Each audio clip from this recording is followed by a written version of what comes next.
So, what's your drink of choice? Do you like the almighty beer, or are you more of a wine person? And did you know that your beverage of choice can affect your health, but for the better?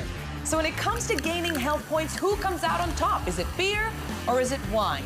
And how exactly do they help to improve your well-being? And where do the benefits end and the risks start? So, place your bets, ladies and gentlemen. Who will come out victorious in the beer versus wine battle for your health?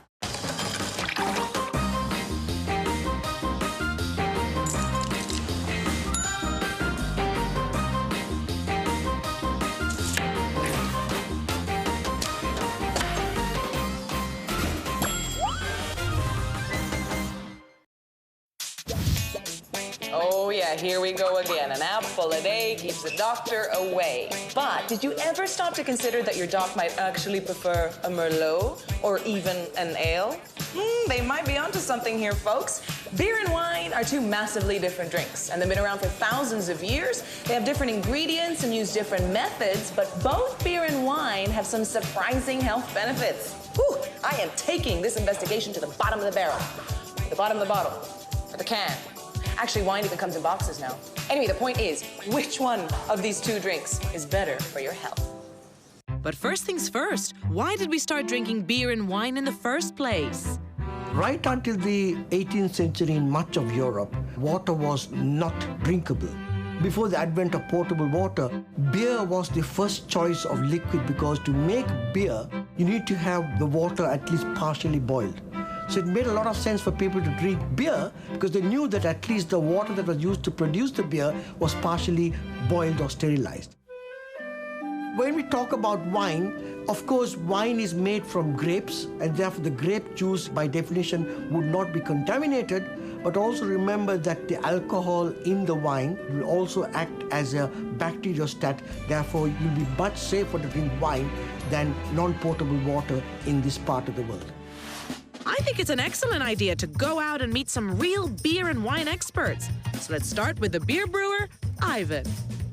There you go. Ivan, you have the coolest job in the world. I love your office. Thank you. Ivan, tell me, how do you make beer? Beers, generally, there are 4 ingredients. We have malts, we have yeast, we have water, and we have hops. There's also a 5th ingredient, right? What's that? For some, they will say the 5th ingredient is the brewer. Some people are beer drinkers, some people prefer wine. What do you think of that argument, that competition between beer and wine? I would prefer always the beer because I can do more. I would like to say that they are a little bit much more complicated. The waters do make a difference. The hops that we use do make a difference. Yeah, so the permutations there, it's incredible, yeah. You really got to admire the craftsmanship and the passion of beer makers. Now, what about wine? I bet Max, a wine sommelier, will be just as passionate about his area of expertise. Okay, Max, santé. Santé. Thank you so much. Listen, I'm a layman when it comes to wine, and this is your wonderful world. So I know it's made of grapes, but there's so much more to it. It is a big world, yes, but it can be even discouraging when you look at the amount of information that you need to gather. But take it step by step. It's actually a very fun world to discover. So explain to me, what is the difference between white wine and red wine? It's actually pretty much the same thing. We're using different grapes to make it because what gives the color to the wine is the skin. So it's a matter of maceration and how long you leave the crushed fruit macerating with the juice, then you will extract color. Wow, there's just so much to learn. But my investigation needs to answer one very specific question. Which is better for your health, wine or beer? All right, ladies and gentlemen, beer and wine are 2 of the oldest drinks in history, and we're just beginning to understand their health benefits. Now they're gonna battle it out and try to prove which one is the healthier drink. No more time to waste. The battle starts now. Are you ready? Yeah, I'm ready. Okay. Well, I'm guessing you know this already, but I'm gonna educate you anyways. Wine has some marvelous benefits against heart disease because wine decreases the risk of heart disease. It's time to check in with the experts. Many studies around the world have shown that wine consumption reduces the risk of heart disease. red wine contains many polyphenols and a compound called resveratrol, which has been shown to reduce the risk of heart disease, partly because they are endowed with antioxidants. Well, my friend, that's no big deal. Beer also helps with heart disease. Yeah, it's true. Here's to science. Oh, yeah. Beer also contains folic acid, which is known to reduce the risk of heart disease. The presence of folic acid reduces a compound called homocysteine, which is a risk factor for heart disease.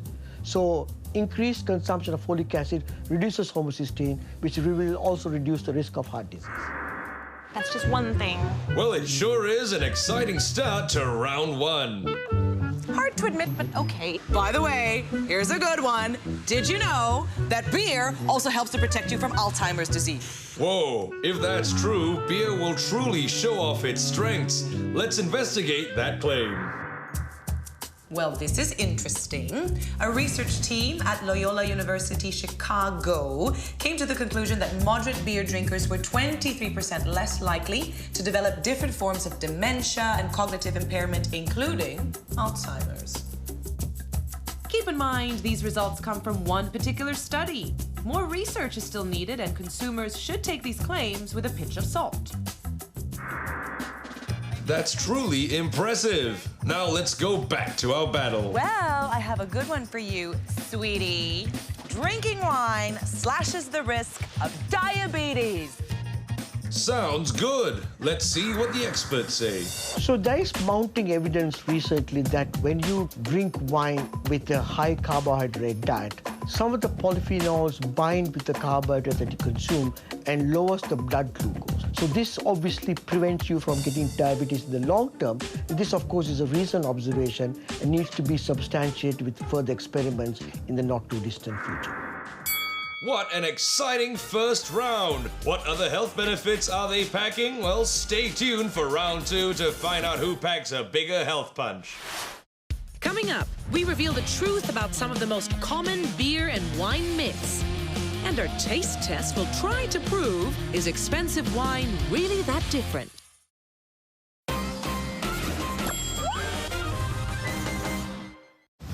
Beer and wine are two ancient drinks with surprising health benefits. We found out that both drinks are good at preventing heart disease and some other surprising illnesses. But there's so much more to learn about these ancient beverages. While we investigate the science and the health benefits behind beer and wine, there are still so many myths surrounding these beverages, and I'm pretty sure you've heard of some of them. A cute chef? Yes. Oh, I can't wait. I'm going to tell you just how good this wine is, by the way. Oh, yes. Okay. Ooh, hold on, can I have the cork? I need to smell that cork because I can tell how good a wine is just by smelling the cork. No, you can. Yes, I can. Watch and learn. Oh, yes, I can. That is good wine. A cork smells like cork. What you want to smell is the wine. Looking at the cork, examining the cork, will give you information about maybe the quality of the cork, and marginally can give you a hint of a possible default in the wine, but that's about it. Hey, honey. Hey. Got you a beer. Wait, what is this? A beer. You said you wanted a beer. No. Pay attention. This is brown bottle. Good beers come in green bottle. Get it? Yeah, I get it. I'll get you water. No, it's not true that best beers come in green bottles. Bottles are colored because they are supposed to take away the sunlight. Yeast in beers are usually photosensitive. The body of the beer changes over time when it's exposed to sunlight. And that's why beers come with instructions to store in a cool and shady area, right? So in fact, the best beers are usually served directly from the kegs or from the tanks. Yeah, but I don't know whether we spend too much on wine. Oh, don't worry about that. Don't worry, I'll take care of it. I'll foot the bill. No, it's okay. It's okay. Don't worry, expensive wine is good wine. I'll take care of it. Okay. Actually, honey, I think I left my wallet at home. Here. I love you. Absolutely not. You can be very disappointed by a very expensive bottle of wine, and you can have a thrill and a really good time with a very affordable, even cheap bottle of wine. But price is definitely not a guarantee of quality. Since we're talking about price, I want to conduct a little human experiment. These 3 volunteers are in for a surprise. We're going to serve them 3 glasses of wine. But we lied. We told them that each glass was completely different, each pricier than the last. Let's find out if something as simple as the price tag can affect their sense of taste. A bit dry. The taste just lingers in my mouth now. It feels like it will burn the throat a little. This one tastes a bit sweet. It feels like it just evaporates. It's a bit smoother, it glides down my throat. I think the third one's very sweet and it's a lot easier to drink. This one tastes a bit heavy for me. It has less taste and smell compared to the rest. Now for the truth. All glasses are of the same wine. Oh, really? That's very interesting. They really believe they are drinking different wines. Price alone can change our perception. Now let's get back on track. After all, we want to find out which one, beer or wine, is the healthier drink. Welcome back to the beer versus wine battle for your health. Who'll take home the title of the healthiest drink? Let's find out. It's round 2. Did you know that beer also helps to reduce kidney stones? Oh man, that is interesting. But what does our expert say? If you drink a lot of beer, which is predominantly fluids, it is true that you will lower the risk of kidney stones. Beer contains a lot of fluid, but also contains a diuretic, therefore it flushes the kidneys more copiously, therefore washing away any small particles of kidney-forming stones. And therefore beer has an advantage of being a good flusher of your body. Kidney stones. Is that the best you can do? Drinking wine helps with other major causes of death, you know, like cancer. Okay, hold up. Time out. Time out. Can she do that? Is this part of the rules? Yes. Oh, be quiet. Uh-oh, seems like we have a problem here. Cancer, she says. Let's check the facts. Red wine contains resveratrol, and some studies have revealed that this chemical might reduce the risk of bowel cancer, or at least in lab mice prone to developing the disease. But this research has been done on purified resveratrol, not red wine, and that makes a huge difference. Now, on the other hand, some studies claim that wine can increase the risk of developing certain types of cancer. So I would say claiming that wine prevents cancer is a bit of an overstatement. That was a miss. Nervous? Maybe you should just take a break. Tell me, how important are the bones in your body? Very important, of course. It's a frame for our body and protects vital organs. Does drinking wine build strong bones? No. Well, beer gives you stronger bones. There is some anecdotal suggestion that consuming beer will make stronger bones, but there is no scientific evidence to substantiate that at the current time. Whoops, another miss. Beer's jab failed to connect. Well, that sounds great and all, but did you know that wine drinkers tend to eat more vegetables? Historically, wine drinking has been associated with people who are used to fine dining. And fine dining normally is associated with eating lots of vegetables and fruits. So the link, although tenuous, is true that wine drinkers in general tend to eat more fruits and vegetables compared to beer drinkers. The battle is not over yet. Who will prevail in our third and final round? Stay tuned. All this fighting is making me thirsty. Thirsty for some beer and wine myths. Oh, you spoil me, Billy. Yes, yes. It's your wine. Okay, can I just check how old this is? It's 2013. Do you have anything older? 2009? No, like older? 2007? No, like, I was thinking more like 1932. Because the older the wine, the better the wine.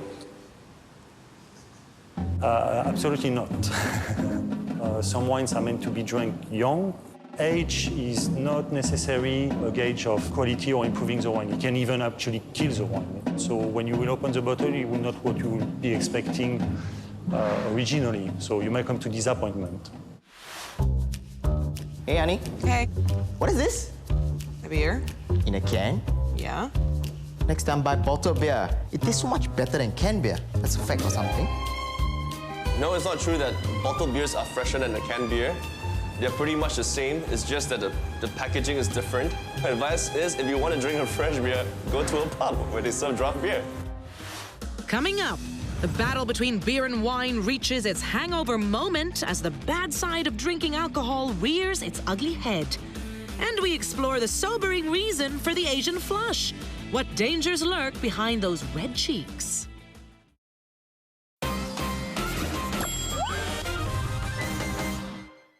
We're investigating the health benefits of beer and wine and trying to find out if one is healthier than the other.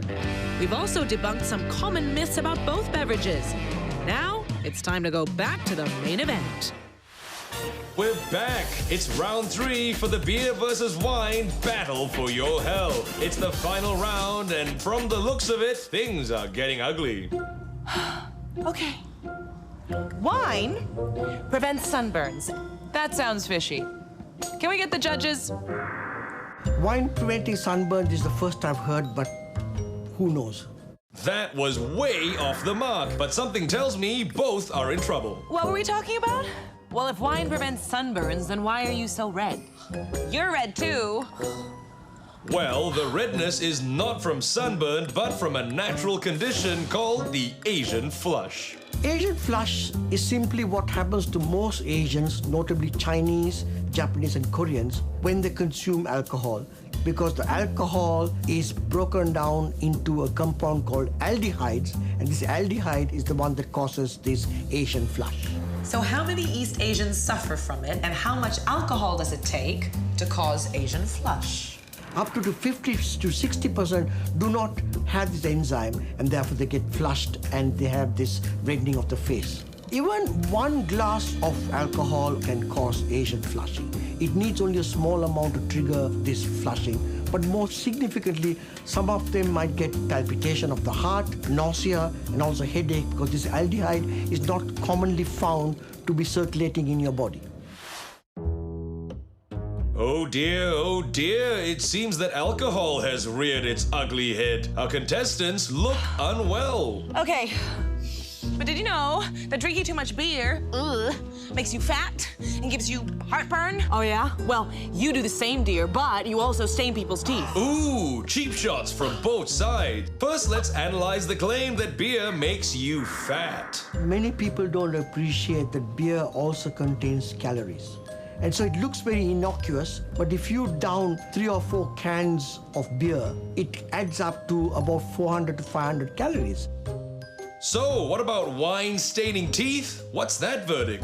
Wine normally does not stain your teeth because it's a very transient polyphenol. Of course, if you brush your teeth, almost everything is removed. And so I don't think you need to worry about tainting your teeth by drinking wine.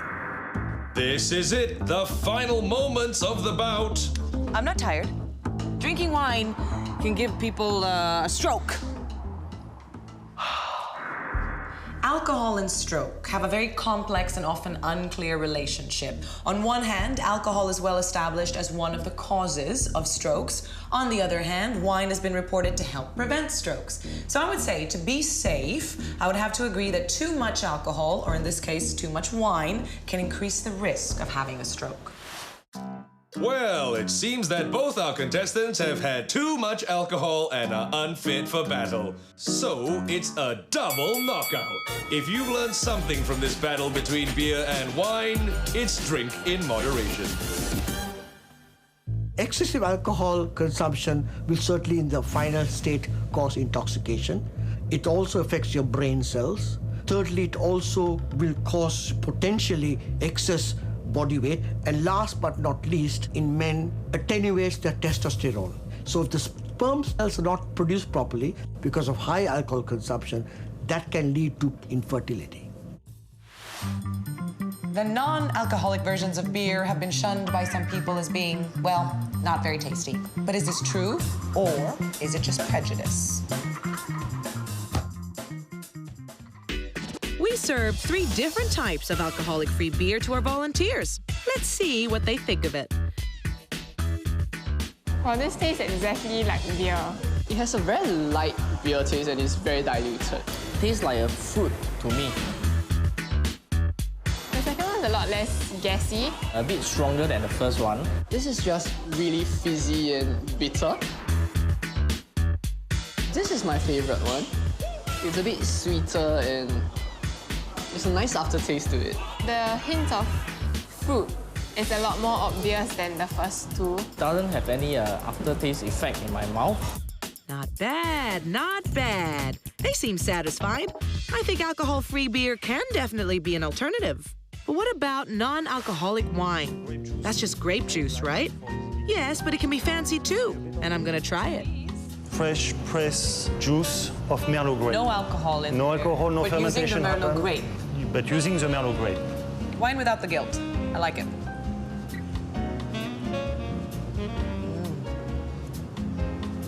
That is full of flavor. Natural sweetness, I love that. So you can cheat a bit, you know, if you're at a party, everybody's drinking wine, you don't feel like drinking wine, you put that in your glass, you look alike. It looks exactly alike, and you can still drive. And you can still drive.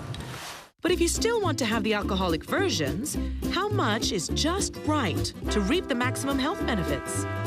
So the recommended allowance for Asians who are smaller in body size and body weight, it should be 1 glass for women and up to 2 glasses for men.